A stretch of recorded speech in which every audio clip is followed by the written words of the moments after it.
네, 성령 강림 주일입니다. 그래서 저희가 성령 찬양을 함께 불렀는데, 부활 주일로부터 50일째 되는 오늘 교회력으로 성령께서 제자들에게 임하신 날을 기념하는 그 날입니다. 불의 혀처럼 이렇게 갈라지는 성령님의 임재, 뜨거운 그 역사로 교회가 세워진 날입니다. 오늘은 그래서 그 불에 대해서 저희가 더 나누려고 합니다. 성경에 성령의 불이 다양하게 그려지죠, 그죠? 근데 오늘 제가 나누려는 불도 그 다양한 이미지 중에 또 집중해 보려고 합니다. 오늘도 이제 찬양을 부르는 중에 이제 Another in the Fire라는 곡을 불렀어요. 다 이게 생각하고 고른 찬양이에요. 여기 첫 소절이 There's a grace when the heart is under fire. 마음이 불 속에 있을 때에도 은혜가 있다는 그런 고백입니다. 이 가사를 제가 처음 들었을 때 처음에는 그냥 솔직히 그냥 이렇게 지나쳤어요. 좋은 노래다, 좋은 찬양이네 하고 넘어갔습니다. 근데 천천히 다시 들여다보니까요, 이 첫 줄이 꽤 오랫동안 마음에 걸리더라고요. 마음이 불 속에 있을 때. 보세요, 외부의 위협이 아닙니다. 마음이 불 속에 있는 겁니다. 그러더니 그 다음 가사가 이렇게 이어집니다. 벽이 좁혀올 때, 내가 있던 자리와 지금의 이 자리 사이의 간격을 바라볼 때, 이건 외부의 박해가 아니죠, 그죠? 내가 믿어왔던 것, 내가 쌓아왔던 것, 내가 알던 세계, 나의 세계가 무너지는 경험입니다. 처음에는 이게 뭔가 공격받는 것 같이 느껴졌던 그 불. 그런데 그 한가운데도 은혜가 있다는 그런 고백입니다. 모르겠어요. 오늘 여러분 중에 지금 그런 자리에 계신 분이 있을지 모르겠습니다. 열심히 믿었는데 기도가 응답되지 않은 것 같은 자리. 최선을 다했는데 결과가 따르지 않은 것 같은 그런 자리. 내가 옳다고 생각했는데 그런 것들이 하나씩 흔들리기 시작하는 자리. 혹은 아무 말도 하지 않았지만 뭔가 마음 한켠이 조용하게 차들어가고 있던 그런 자리. 그게 오늘 우리가 함께 이야기할 불입니다. 그리고 그 불 속에 또 다른 이가 another, 다른 이가 서 계신다는 것. 그것이 오늘 우리가 함께 붙들 고백입니다. 성도 여러분, 우리의 삶은 생각보다 자주 그런 불 앞에 섭니다. 그런데 성령의 불 하면 우리가 또 뭘 떠올리죠? 많은 분들이 오순절 장면을 연상을 하게 됩니다. 하늘에서 급하고 강한 바람 소리가 나고 불의 혀처럼 갈라지는 게 제자들 머리 위에 임했습니다. 그때 어떠했다고 기록되어 있나요? 방언이 터지고 사람들이 모여들고 하루에 3,000명이 회심했다고 기록합니다. 성령의 불은 그런 불입니다. 능력의 불, 부흥의 불. 그런 이미지는 우리가 기도원에서 또 부흥에서 우리가 또 경험했거나 들어온 그런 뜨거운 불이죠. 또 어떤 분들은 하나님의 임재의 불을 떠올리시는 분들도 계실 거예요. 떨기나무, 모세에게 떨기나무 가운데 나타나셨던 불. 이스라엘 백성을 밤에 인도하셨던 불기둥. 그 불은 어떤 불이에요? 내가 여기 있다 하는 하나님의 현존의 표시였죠. 우리가 예배 중에 혹은 기도 중에 말로 설명하기 어려운 그런 따뜻함, 평안함 있을 때 그런 임재의 불을 느끼게 됩니다. 특히 오늘 또 웨슬리 회심 주일인데요. 웨슬리도 회심 때 마음이 따뜻해졌다고 고백하죠. 근데 성경에 또 다른 불이 있습니다. 말라기 3장은요 이렇게 말합니다. 그는 금을 연단하는 자의 불과 표백하는 자의 잿물과 같을 것이라 라는 표현이 있어요. 바로 연단하는 불입니다. 정화하는 불입니다. 16세기 스페인의 신비신학자인 십자가의 요한이라는 분이 계세요. 그분은 불을 이렇게 표현합니다. 나무를 처음 만나는 불은 그 나무를 태우고 공격하는 것처럼 느껴진다. 그러나 그 불이 나무 속 깊이 파고들어 마침내 나무 전체를 관통하면 나무 자체가 불꽃이 된다. 이 태우는 불과 살리는 불이 이 사실은 같은 불이라는 거죠. 그럼 이게 바로 성령의 역사라고 하는 겁니다. 이 세 번째 불, 정화하는 불은 어떤 모습으로 우리에게 다가오나요? 이 첫 번째 말씀드렸던 능력의 불처럼 뭔가 강력한 그런 이미지가 아닙니다. 그렇다고 임재의 불처럼 이렇게 뭔가 따뜻하게 다가오지도 않아요. 겉으로 아무 일도 없어 보이는데 안에서 조용히 타들어가는 겁니다. 기도하면서도 하나님이 들으시는지 확신이 서지 않는 그 불. 교회 나오면서도 예전과 같은 감동이 없는 그 불. 열심히 살았는데 이게 맞는 건지, 이 길이 맞는 건지 흔들리는 그런 불. 누군가를 위해서 최선을 다했는데 돌아온 게 오히려 오해와 상처였을 때 스며드는 그렇게 타오르는 불. 심지어 믿는다고 고백하면서도 이 믿음이 진짜인지 스스로 묻게 되는 그 불 말입니다. 이것이 마음속에 있는 불의 상태입니다. 인간은 불편한 감정을 저항하죠. 쉽게 인정하지 않으려고 합니다. 그래서 어떤 분들은 더 바쁘게 움직이기도 하고요. 어떤 분들은 아무렇지도 않은 척 하기도 하고요. 어떤 분들은 그 불이 아예 없는 것으로 눌러버리기도 합니다. 근데 어때요? 그런 불은 여전히 꺼지지 않습니다. 더 깊은 곳에서 조용히 계속 타고 있습니다. 오늘 성경은 바로 그 불 가운데 나타난 주님의 임재를 우리에게 보여줍니다. 두 가지 이야기를 통해서인데요. 하나는 오늘 읽으신 다니엘의 세 친구 이야기고요. 또 다른 하나는 엠마오로 가던 두 제자의 이야기입니다. 오늘 본문인 다니엘 3장 15절, 18절 다시 한번 보길 원합니다. 느부갓네살 왕이요, 세 친구에게 마지막 기회를 주죠. 그죠? 음악이 울리면 금신상 앞에 엎드려. 그렇지 않으면 극렬히 타는 풀무불에 던져 넣을 거다. 이게 왕은 한마디로 덧붙이죠. 어느 신이 능히 내 손에서 너희를 건져내겠느냐 선포하죠. 이게 단순한 협박이 아닙니다. 이 신학적인 도발이죠. 왕의 말에는 이런 전제가 담겨 있습니다. 세상에 나보다 강한 신은 없다. 있으면 나서 봐라. 이 성서학자들이 지적하듯이 느부갓네살의 분노는 이 단순히 종교적 반역에 대한 게 아닙니다. 이 자존심이 걸려 있다는 거죠. 개인의 자존심입니다. 사실 권위가 그 신상에 담겨 있다는 겁니다. 그렇기 때문에 이 세 친구의 거부는 그 권위에 대한 도전이었던 거죠. 그죠? 그런데 여기서 세 친구는 어떻게 대답을 하죠? 16절에 이렇게 대답합니다. 왕이요. 우리가 이 일에 대해 왕에게 대답할 필요 없나이다. 변론하지 않겠다는 거예요. 억울함 설명하지 않겠다는 겁니다. 자기 입장을 정당하는 긴 말을 늘어놓지 않습니다. 이 침묵은 왕에 대한 경멸이 아니에요. 오히려 말보다 이 사건이 말하게 하겠다. 적극적인 선언입니다. 도리어. 변론을 포기한 게 아니라 변론의 주체를 자신이 아닌 하나님께 넘기는 겁니다. 그래서 17절에 어떻게 고백합니까? 우리가 섬기는 하나님이 우리를 능히 건질 것이다. 아멘. 이것은 막연한 희망이 아닙니다. 이 사건이 일어나기 전에 먼저 선언된 예언인 것이죠. 이 예언이 먼저 선포될 때요, 그 사건은 예언의 성취가 되겠죠. 그들은 이미 기도하면서 하나님의 응답을 내다보고 있던 겁니다. 18절이 굉장히 이 사건들을 뒤집어 놓는 겁니다. 그렇게 하지 아니하실지라도. 이게 핵심인 것입니다. 그들은 하나님이 건지실 걸 믿었어요. 그런데요, 동시에 건지지 않을 가능성도요, 정면으로 바라봤습니다.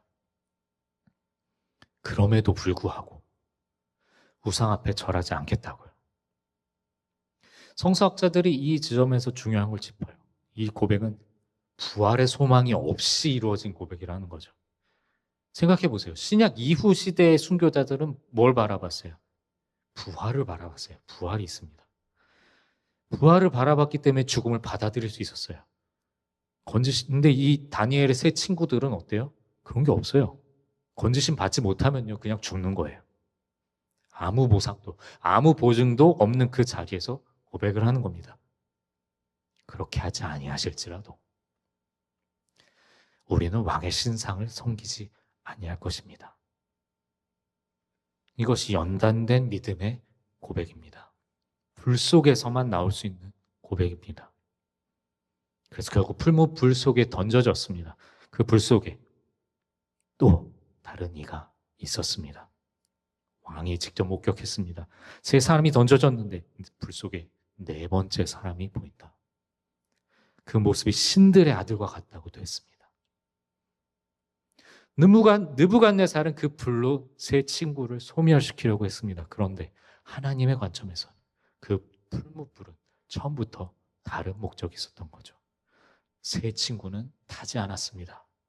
오히려 그 불 속에서 그들은 가장 거룩한 임재를 경험했습니다. 왕이 태우려고 했던 그 불 속에서 하나님께서는 정화하시는 불로 그들과 함께 서 계셨던 거죠.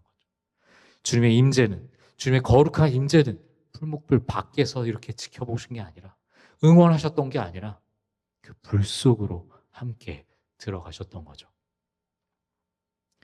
두 번째 이야기는 누가복음 24장입니다. 부활의 그 사건 때 두 제자가 예루살렘을 떠나서 엠마오로 걸어가고 있었습니다. 이 두 사람이 누군지 성경은 자세하게 얘기는 안 하죠, 그죠? 12제자 중에 포함됐던 사람인지도 모르겠습니다. 그러나 이들은 확실히 예수님을 진지하게 따르던 제자였다는 사실입니다. 예루살렘에서 예수님과 함께 있었고 십자가 죽음을 목격했고 빈 무덤 소식까지 들었습니다. 그런데도요, 아직까지도 예수님의 부활을 믿지 못한 채 걸어가고 있었던 거죠. 그 발걸음이 어딜 향하고 있었습니까?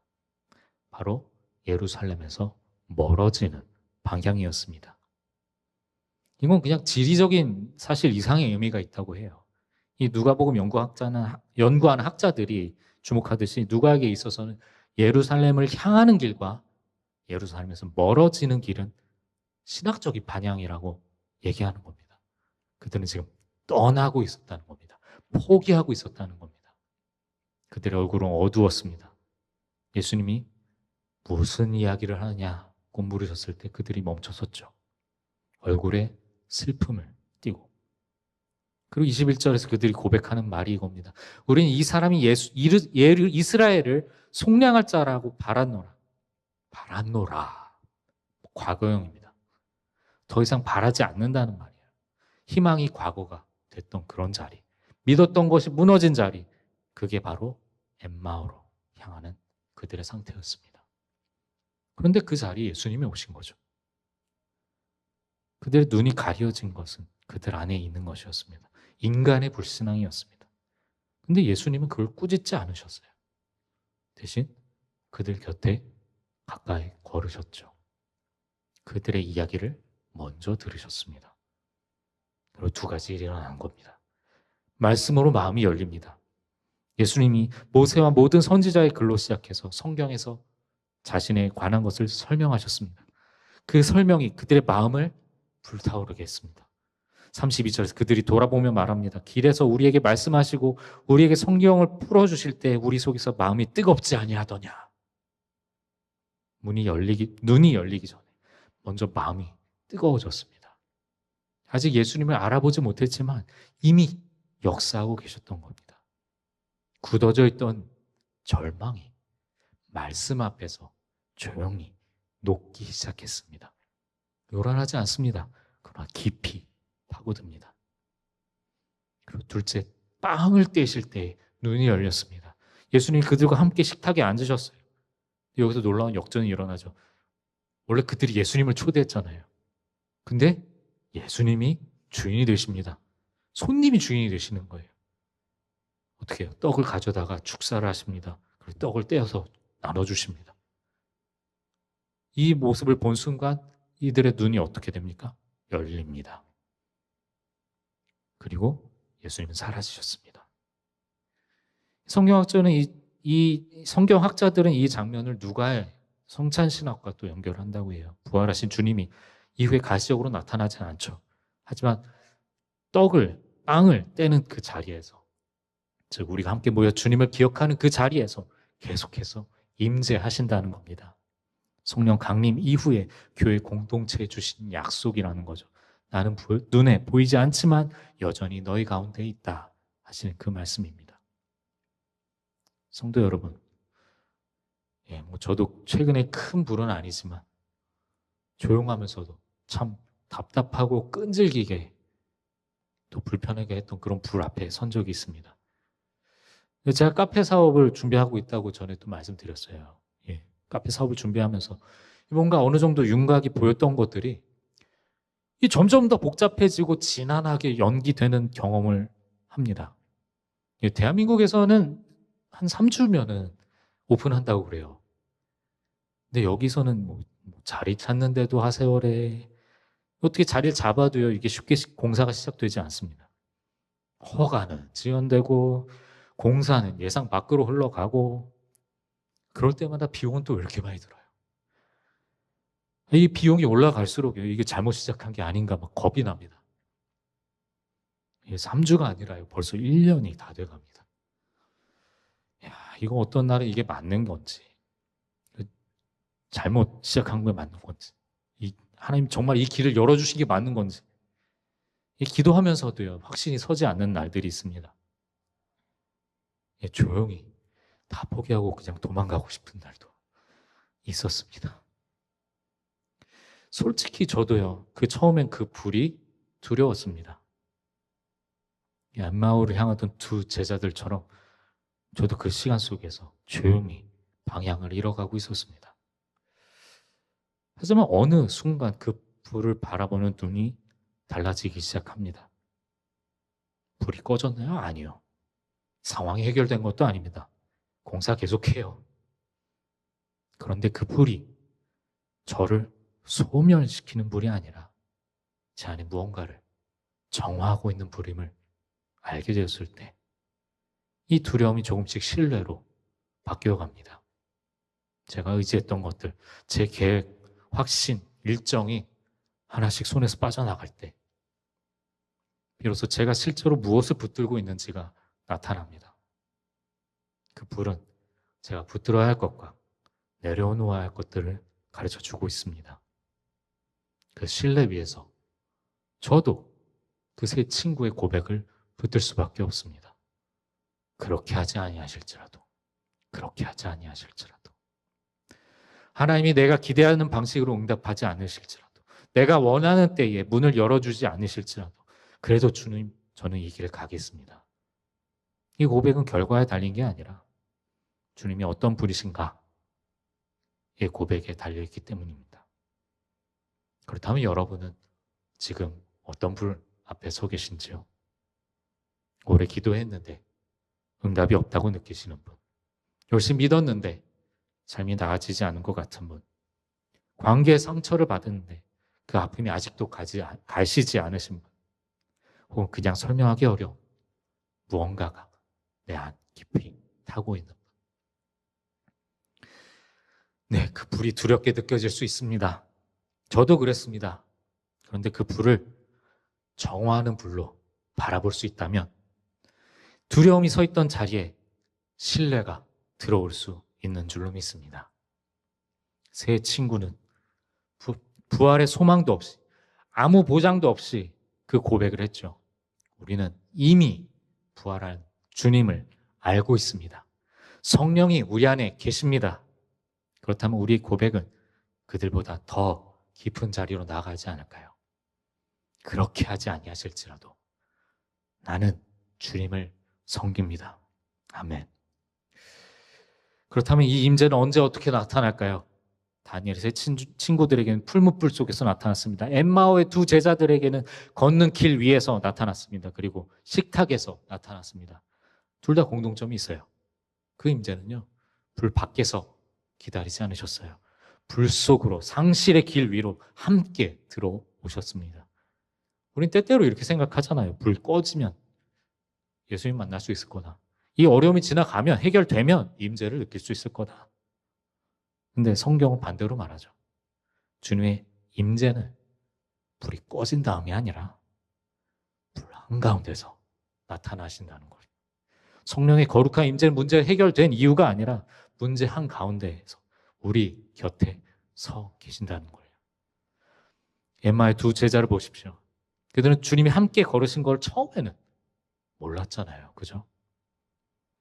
마음이 뜨거워졌지만 그게 무엇인지 몰랐습니다. 나중에야 깨달았습니다. 길에서 우리에게 말씀하실 때 우리 속에서 마음이 뜨거워지지 않냐. 이것이 우리의 삶이기도 합니다. 지금 이 순간 성령의 거룩한 임재가 함께 걷고 계시다는 것을 우리가 알아채지 못할 수도 있습니다. 그러나 이미 역사하시는 줄로 믿습니다. 우리 마음 어딘가 뜨거운 것이 느껴진다면 그것이 이미 임재의 흔적이라는 겁니다. 그리고 그 임재를 가장 깊이 경험하는 자리가 있습니다. 바로 엠마오 제자들이 주님을 알아본 자리, 함께 모여 빵을 떼던 그 자리, 바로 예배의 자리.